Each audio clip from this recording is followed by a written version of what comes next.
How's it going, River Battalion? It's the man with the intel, the S2, Tre Hargett. Hey, I want to give you guys an update on drone innovations that we're seeing as a result of the Ukraine-Russia war. The purpose of this video is to give you guys situational awareness and a reality check on what we're going to be facing sometime, possibly in the near future. Without further ado, let's crack straight into it. So when looking at the first-person view drone, it is one of the most crucial innovation of drone technology that we've seen of recent date. When you think about drones beforehand, let's step it back a few years, at least when it talks about civilian drones, you didn't really have the ability to look through what the drone was seeing, at least on a level that we're seeing now. Most civilian drones were, you had the controller in your hand and you'd visually acquire the drone up in the sky, and then you do whatever you want to do with that. You fly it around, in this case, maybe find a target before we saw the FPV drone. But with the FPV drones allows us to get a more accurate view of what the drone is seeing, but also from a safer distance, so there's less risk to troop. We're seeing this on both sides, guys. This isn't just a Ukraine thing. This is both a Ukraine and a Russia thing. So this will most likely be a problem in a next near-peer threat that we have with another near-peer nation. So what does the FPV drone really do here? Well, it acts as more as a advanced delivery system for a multitude of weapons, explosives, and even sometimes even grenade launchers. And again, guys, this allows the operator and also the troops with the operator to be farther back from a safe distance from, say, any known threat. Mostly what we're seeing it on is personnel, but also armor. And being able to have that threat against enemy armor with just a simple drone that cost $500 with an explosive trap to it, compared to firing a javelin missile, which is hundreds of thousands of dollars, is an extreme resource to have. So that's the first thing. That's the major innovation that's going to affect everything else going forward when it comes to putting AK-47s strapped to a FPV drone and being able to fire those drones. We'll get to that later on in the article. But that's just one of the things that we're seeing, and that's why FPV drones in itself is one of the biggest innovations that we're going to see. And it's going to affect all of us, guys. This isn't just a Ukraine-Russia thing. It's going to be all around. You guys on the ground will be facing this. Even those up in the sky will be facing this, as we'll go on to our next section, which has to deal with drone-on-drone warfare.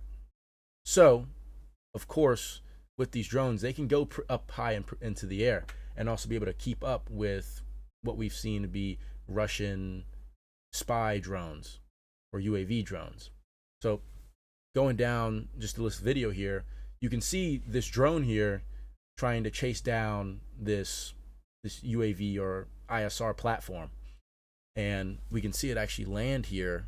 This is a better one here, land actually on top and would presume to be explode, taking that ISR platform out of commission. So this is another big thing. Aviation is also going to be affected by FPV drones and just drones in general. And we're seeing that now. This picture or this video is proof of that. And so what does that mean for us?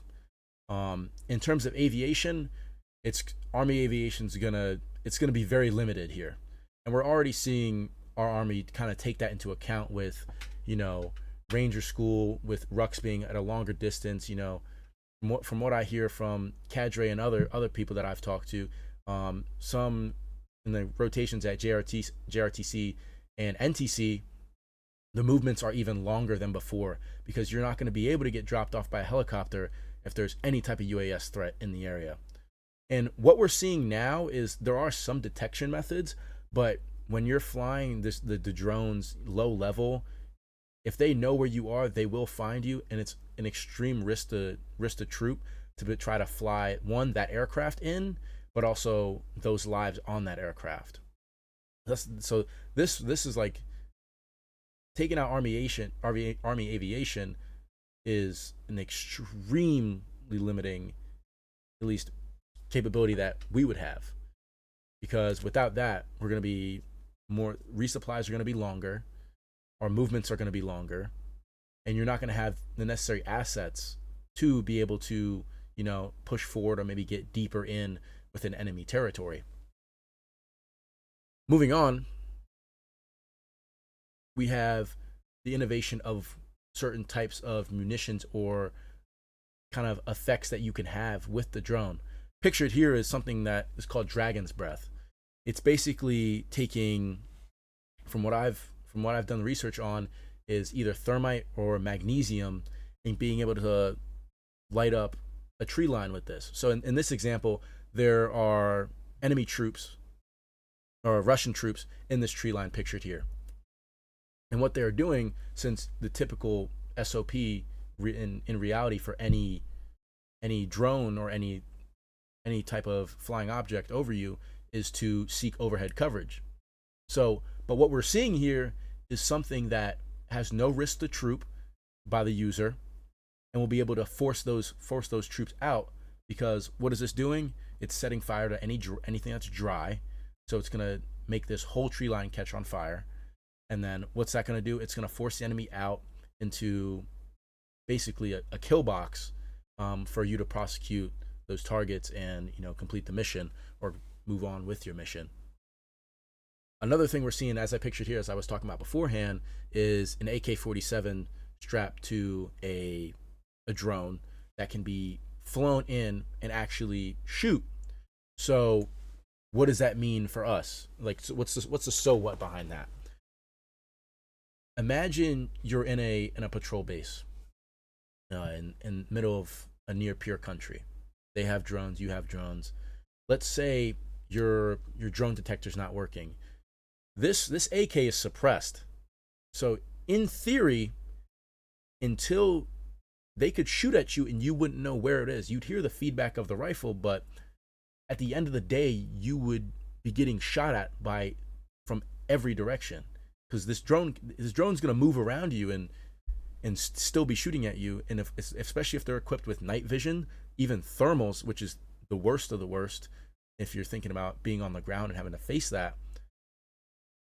If you're not being able to see what's shooting at you, and they can see you perfectly, it provides a lot of problems that we as an army are going to have to adapt to. And the individual discipline to know that this is a threat is extremely high. And us as future officers, even those that are in now, are going to have the reality of times are changing, and they're changing fast. I mean, this war has been going on for 2 to 3 years, and this is just a small amount of innovation in drones. Next, we could be seeing in the next maybe in 3 years even more innovations that even I don't know what's going to happen with them.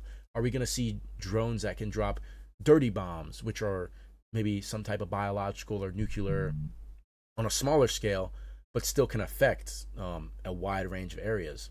That's the type of things we need to be thinking about as future officers, is how can we prepare our units and our troops to be fighting against something like this, because this is the first time this is going to happen.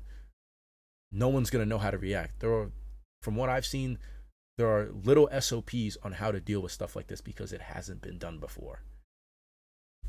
All right, we'll move on to, and this is just like an example of the drones in like before they've been built up. But this is like what we're seeing here is, these are cheap or relatively cheap compared to like your surface to air missiles or your anti-tank rounds, because we're seeing drones that are capable of taking out T-90s, T-72s, and if they can take out those, there's a possibility that if that near peer threat was to use them on us, that our Bradleys, our Abrams would probably suffer the same fate. So it's a reality that times are changing, but we are going to change with them. And this one is probably the scariest of them all. One of them. This depicted here is a drone, and this is a VR headset I was talking about. This is a drone with a rocket-propelled grenade, but actually like an RPG or basically a launcher at the bottom of the drone. And as you see here, firing on a vehicle, demonstration vehicle. But this is the type of stuff that we're seeing. And I'm afraid to tell you guys, it's only going to get worse from here. This is a severe reality check. When I first saw this article, it blew my mind. Colonel Harrison sent this to me, and it absolutely just, it blew me out the water with the innovations that we are seeing here. But we're also seeing these what are called mothership drones, which are drones that can carry up to 20 pounds worth of explosives. And that's a lot of explosives. But also with that comes the ability to resupply the troops on the ground without, because we were talking about taking out the Army in aviation. So one of the developments that we're seeing here, or the innovations, is having drones that can carry, ammo, food, rations, stuff like that, and bring them to that front line without necessarily any risk to troop. Flying a Black Hawk in or a Chinook in to drop off resupplies is extremely dangerous in an environment like this, compared to just flying a drone that maybe doesn't cost as much, obviously doesn't cost as much as a Chinook or a Black Hawk, and making sure those are getting dropped relatively near on friendly troops. That's the one thing that I got out of that. It's kind of a two-way street here. But these type of like heavier drones, ones that are like obviously bigger in size and like can take a little bit more weight, is one of the possibilities that we could be seeing going on here. We're also seeing drones that can drop mines, stuff like that too. We're not only limited to stuff like that will explode right there. Being able to, before you even go forward, or if you're in a defensive position, without even sending out troops, being able to have a drone operator, they set it up and then go out and drop individual mines to cut off high avenues of approach, is also a key. That's a key development, at least on the defense. Even possibly on the offense too. If you're assaulting an objective, and if there are retreat points here, and if I'm able to, and this is the objective here, and I'm moving this way, if I'm able to send a drone to drop off mines on their retreat, I'm limiting what they're going to have at their retreat point or their fallback point. That's just one of the things that you guys need to be thinking about. And as future leaders, you're going to need to implement these things, because hopefully you will have these at the maybe platoon, maybe company level, going into that and going into a near peer threat conflict. I hope y'all enjoyed this video. It was interesting for me to do some research on and kind of get an understanding of my point of view. I hope you guys take this seriously. I mean, I know I'm just a cadet, but I can see how this is going to affect everything going into a future conflict. I think you guys need to kind of maybe not go dive deep into how are we going to do this, because that's happening way above our level and possibly even beyond that. So I want you guys to just get a basic understanding and kind of, as I said earlier, have a reality check that this is happening, and what we're seeing here is going to affect us in any conflict going forward. The success that Ukraine and Russia have seen when it comes to drone on drone, drone on personnel, and drone on vehicles, is the success is unimaginable. No one thought, I mean, everybody thought that, drones are the future, but no one ever thought it would be this bad. At least I didn't think it was going to be this bad. But when you look at the resource, like the monetary value of the drone compared to other assets used to take out tanks, drones high up in the sky, even other aircraft, it starts to make sense why we're seeing that increase in use. So it's one thing, I just want you guys to keep it on your radar, maybe put it in the back of your head. It shouldn't keep you up at night, but it should definitely have you wondering whatever branch you go into, because it's going to affect everything. If you're a support branch, you're in the back of the lines, and next thing you know, drone detectors are going off, and next thing you know, you're getting your fob or whatever is getting, attacked by drones. And what's going to be your SOP for that? Especially the seniors. This applies more to the seniors than anything. Even the juniors, sophomores, it applies to y'all, but with the seniors, you guys need to be thinking about this, because this is about to be y'all's future. You're about to be going into the Army and be expected to combat problems like this. We're gonna have more videos like this going forward. Expect a video in the coming weeks, probably 1 or 2 weeks. That's gonna be an analysis on how specifically our nearest peer threats fight, including Russia and China. So I'm gonna go into the breakdown of how their task organized, and then how they like to fight. And then additionally to those other videos we're gonna have coming up, this is gonna be even later on, maybe 3-4 weeks down the line.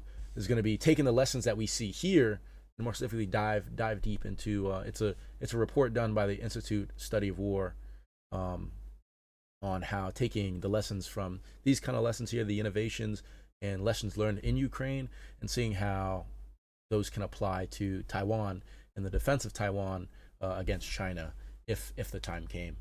So that video will also be coming out 3-4 weeks. Remember how China Russia fight, 1 to 2 weeks, and then Ukraine drone lessons learned applied to Taiwan defense. So that's it, guys. Hope you take something away from this. I certainly did. I know other people will too. But expect more videos coming soon.